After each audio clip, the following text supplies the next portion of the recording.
Let's see what's going on for you guys. You start your month off with an ace, really cool. You have got 1, 2, 3, 4, 5 major arcana cards. You have 1, 2 court cards. Okay, now my message for you before I started the reading was to keep grounded this month. So to use your Capricorn abilities of groundedness whenever anything pops up that could, confront you in one way or another. So to be grounded, retain that groundedness. And I think that goes for decision making or situations that might be occurring where people could be involved, communication type things as well. Anyhow, let's start your reading off with the Ace of Swords. So brand new month, brand new way to walk into the month. The Ace is, that Ace in particular, is a sign of winning something through your deeds or your effort or some input that has gone on behind. It can have a little bit of acrimonious feel to it because you see the two wreaths that are broken in half, torn asunder on the top of it. It's as if you're saying, great, I won, so stick that. I'm the leader or the boss or the winner. Sometimes it means there has been something going on in the background that has been a bit of a battle, but you have overcome it and you have reached the apex and achieved success from it. Now, sometimes this can be literally the separating of a ways in a relationship, because when the swords appear, we quite often think of it's an air sign energy, and they're all about words and thoughts and communication. So sometimes terse words can have been used in a previous situation to get you to this outcome. It can be the falling away of relationships. It can even indicate divorce or separation, but usually because it needs to happen and you're more happy about it and you're moving into a newer direction. So sometimes this is not necessarily physical divorce or separation, but it's the final separation. It's the separation of the mind. It's that freedom or ability to move on to the next step in your life. So something as you move into May has been going on in the background that's enabling you to let it go finally and move into the new. And we come here to the Three of Wands, the second card in, still in the first week. And this guy here has his back to us, and he's contemplating more often than not what direction he is going in the future. Coming back to the Ace just briefly, it can even be like a separation of a partnership, even a business partnership, and it can have to do with signing documents, legal documents. So take all that into consideration and figure out which one of those fits your category and what it means personally to you. So the Three of Wands is often about considering where you're going in your future or your career or what you're doing. It's a creative card, and it's contemplation. I often think of this card too as contemplating in the future, so setting plans for the future or considering where you will end up or how you will get there, and using some creative perspective with it, and quite often associated with your career thoughts or ideas around that as well. It can mean travel. The Eight of Coins here, or Pentacles, is your sign. Funnily enough, these three cards here all bundled up are actually your type of energy.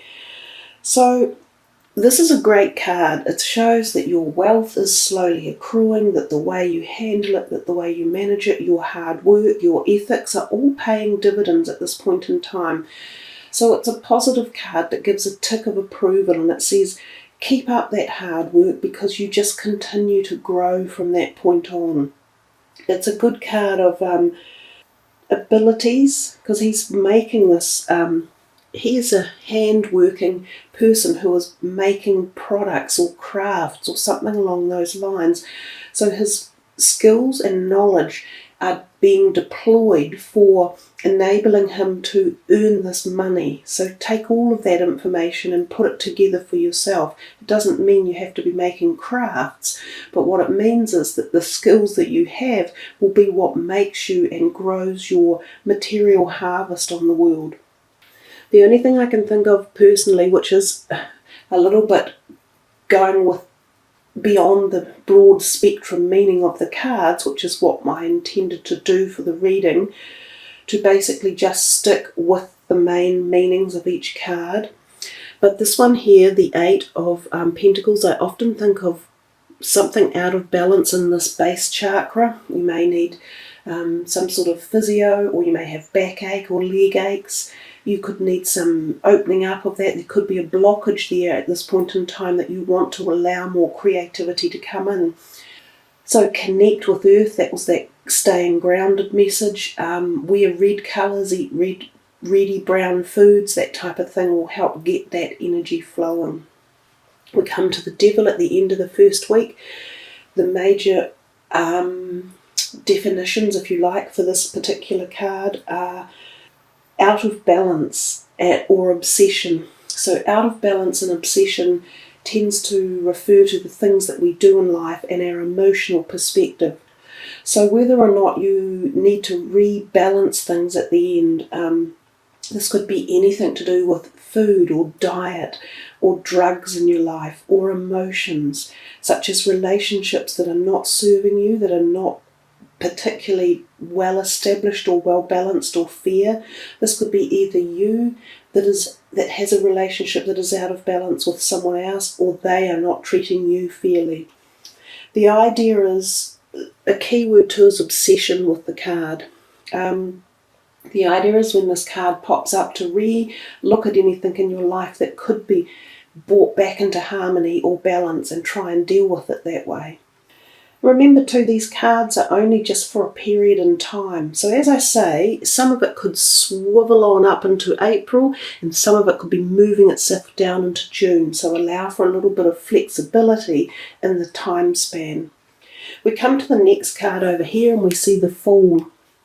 Great card. It's one of my all-time favourites. He is actually heading off on a journey, but interestingly enough, he seems to be going backwards into possibly April. So maybe some thoughts or feelings that you had plans on, or visions or epiphanies in April, will be what creates this movement or energy in May. This card is very much about being you and not necessarily having to be moulded into something that somebody else wants, which was exactly what this card can be about. So sometimes you might have thought, no, I am going to break free. I'm not going to tolerate, being subjugated or put down by anyone else. And this could be at work, or in your home life, or relationships, or even just yourself. And the next action you take is this breaking free, which is really, really good. The Fool card just says to us we have some sort of illumination at the mind level and the spiritual level, that we finally acknowledge, this is my journey, this is about me. So to hell with everyone else. I'm going to go out and seek my desires and plot my path in life. And as I say, it could connect back to something that happened a little bit earlier in the year. The Knight of Swords, he can be an air sign person, and he could be around you for this particular point in time. Often younger in age. He could be someone that, and often is a male energy, but not all the time. He could be someone who is going to be connected to you with an attraction, like a spark of attraction, because they quite often do. They come in this really quick, passionate energy, and they have a lot to say, and they stir things up, and and sometimes you can find that enthralling. Anyway, he's around about at this time. Sometimes it can also indicate that communication with someone within a relationship may be a bit tense or could fire up. When that happens, it pays to rethink strategies and rethink ways of talking and solving situations. Stay grounded. But anyhow, he quite often comes and goes anyhow. We come here to the Six of Pentacles, underneath this pentacle as well. Two overall general meanings for this card.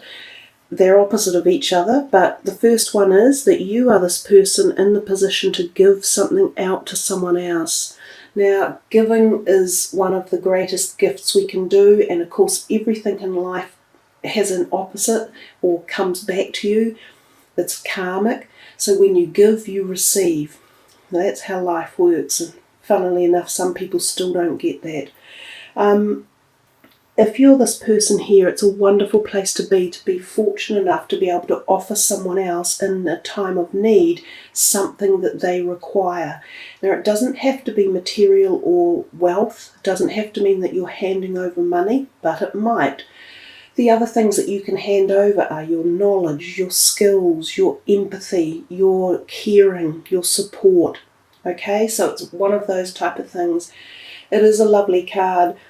The other meaning of the card is that you could be this person down here who needs assistance at this time. And again, it could be any of the modalities I have just mentioned. And if you need it, remember, be open to taking it. Being offered help or support is just as nurturing as giving it. Cyclically, everything comes around. So don't be afraid to ask for help or support, or even some extra finances for a while as a loan from someone, if that's what you need. We come here to the Ten of Swords. It's a gloomy looking card, possibly one of the most gloomy in the deck. But people often forget to look at this light, this sunrise that is coming up over the brow of these hills in the background. So we see this chap lying on the ground with 10 swords in his back. Now, 10s are often the end of cycles, so it's feeling as if a cycle has completed. So you can often find that you may feel as if you have been stabbed in the back by a friend or by a close associate. If this is the case, it needed to be moved on. Funny how it's attached to this card, almost as if to say this unhealthy unbalance could have been associated one way with this energy up there, and it's time to let it go and move on. Whenever there is an ending, there is always a new beginning and a new door opening. You can feel sort of a bit of isolation or loss or feeling down at this time, but it is always temporary and fleeting. The other thing is, similar to this one up here, I think of back pain or neck pain or needing release. So to release tension, which could be needing a chiropractor or an osteopath or some sort of Reiki healing, or just something to rebalance that energy line down the back of your spine and into the neck here. Now, the other meaning for the card, which was an interesting one that I have not come across before necessarily, but the lady who I learnt this spread from, she had a particular meaning that when this card turned up, she would sometimes say this could be an older person who is beginning to come to the end of the phase of their life. But it doesn't mean right away. It can be quite a long transition, so it could be like respite care. So it could be going on for some length of time. But it would be interesting to know if that actually does front up or take shape. So we come down here to the third week. We've got the Four of Cups. This is quite often about an offer being presented to you and you think it's not good enough. So you go, no, I could do better than that. Now, the idea with this card is he's kind of like really obstinate about this, sitting there with his arms folded, not open to listening to the offer. And these 3 cups are sitting down here. Sometimes this can be an offer from around the heart, so an emotional offer or a love gesture offer. Other times it can be a little bit more open than that and be maybe offers of partnership, which could include businesses or deals or something along those lines. The main key word for the card is that's lack of appreciation or lack of ability to see potential. So when this card turns up, listen to any offers that come your way for anything and be more open and look into them and see how they could actually work for you.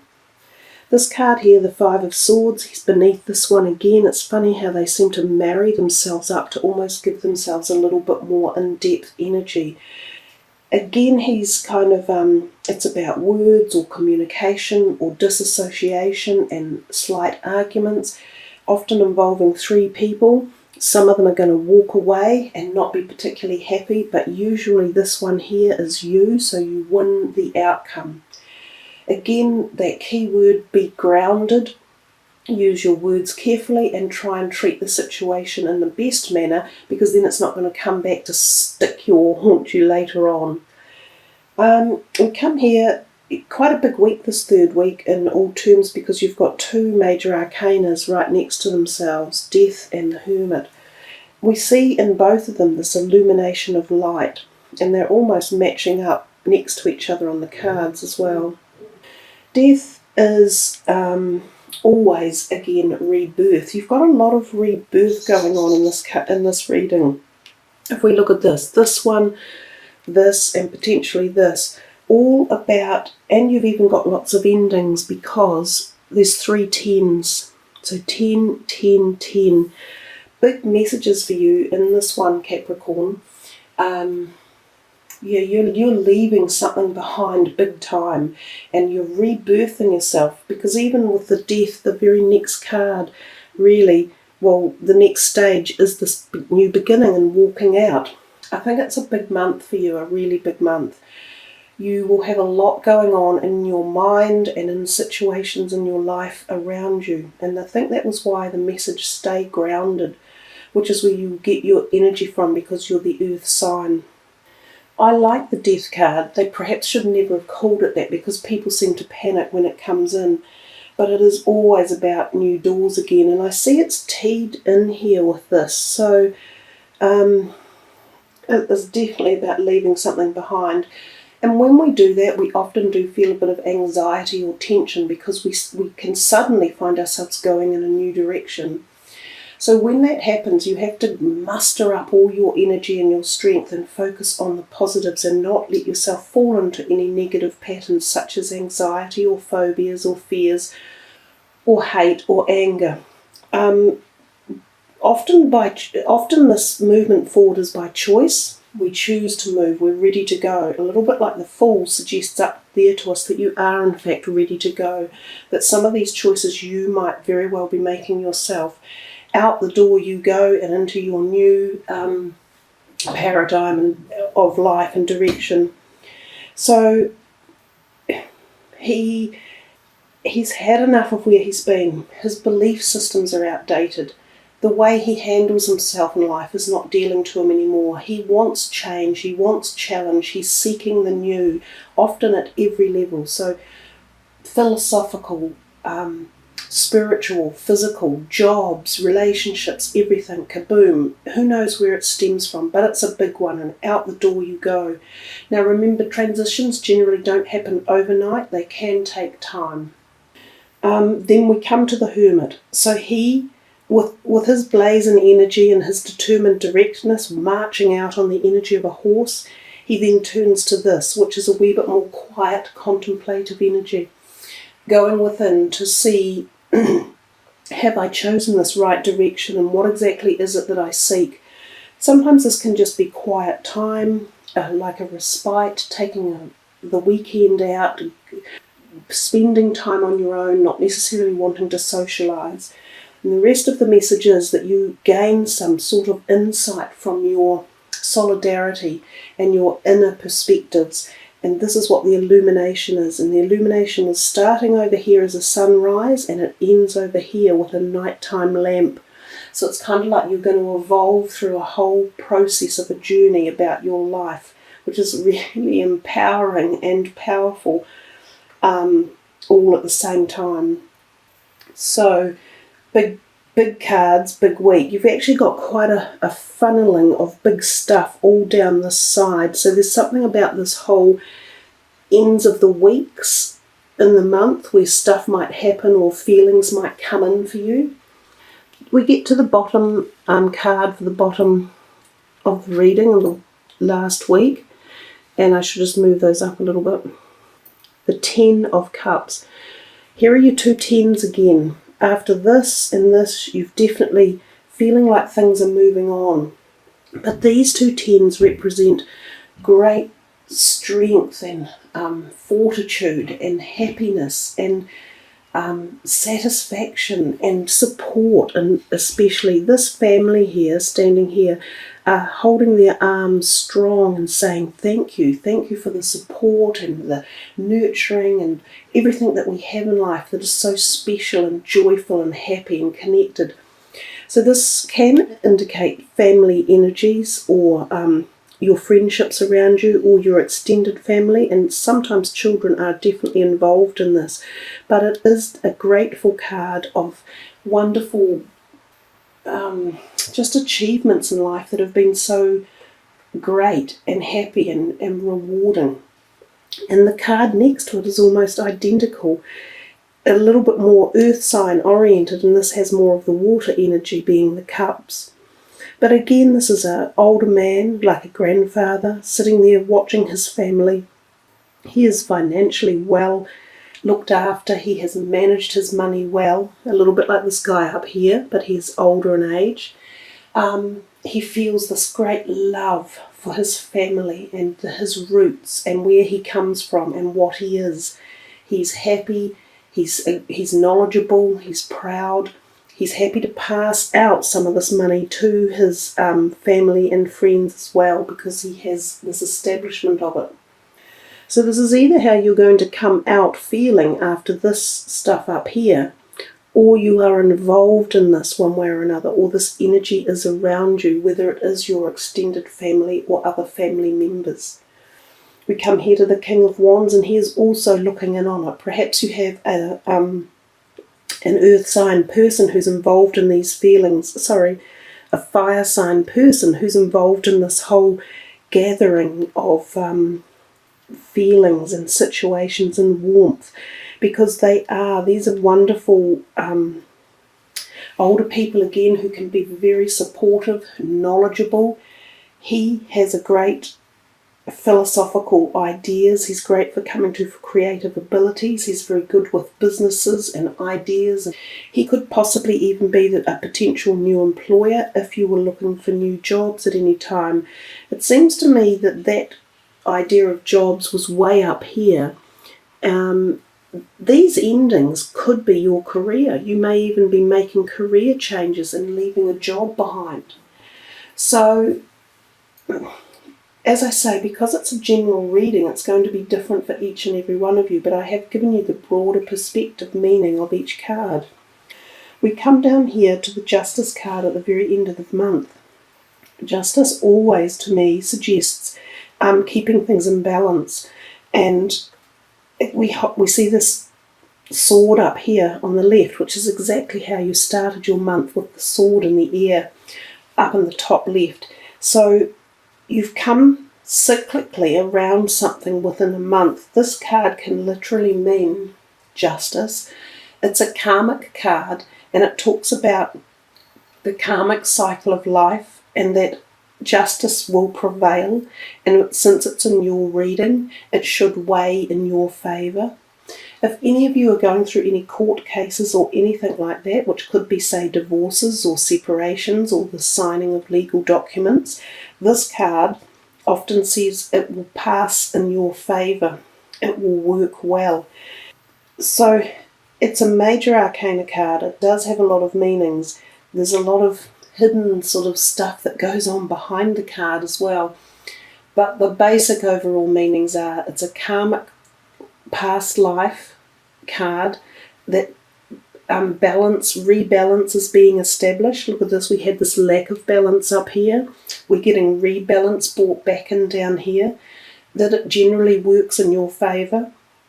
It is also a card that suggests at this time, don't do anything unjust. Remain within the bounds of legal activity. If you are appearing in a court case, more often than not, it is favourable for you. Or if you have legal documents to sign, again, it's usually favourable for you. You must also bring balance into your activities and the particular area that this is dealing with. So there we are, Capricorn. That's a very big reading for you guys.